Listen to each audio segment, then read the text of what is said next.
بص يا صاحبي، في حكايات كده ما تتقريش في جريدة ولا تسمعها في نشرات الأخبار. دي بتتقال بين السطور وبصوت واطي. الليلة دي أنا هحكي لك واحدة منهم. حكاية تخليك تحس إنك داخل فيلم مخابرات، كله غموض ومفاجآت. تخيل معايا البحر المتوسط بيغلي، والسفن المصرية داخلة على الموانئ التركية. يقولك مناورات بحر الصداقة، بس الحقيقة إن اللعبة أكبر بكتير.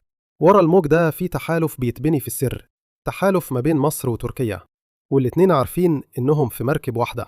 لو واحدة ضربت، التانية الدور جاي عليها. المخابرات؟ يا معلم. بعد الحرب اللي ولعت بين إيران وإسرائيل، الأتراك والمصريين قعدوا يقلبوا الدفاتر. شافوا قواعد إسرائيلية اتكسرت نصين، نفاتيم اللي فيها طيارات الاف 35، رماد اللي ماسكة سلاح الجو كله، وكرمع العقل المدبر للجيش الإسرائيلي. لقوا الثغرات وكتبوا: دي أماكن الوجع. وهنا يظهر السر.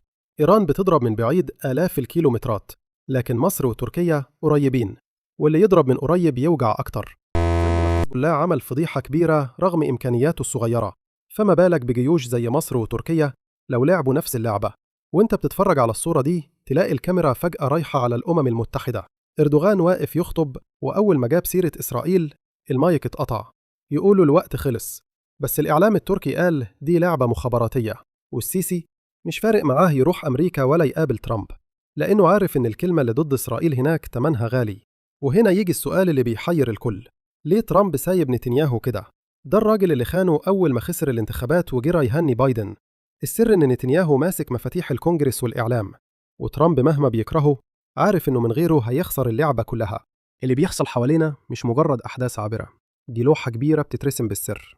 تحالفات في البحر، صفقات في الكواليس، ورجالة مخابرات شايفين اللي محدش شايفه.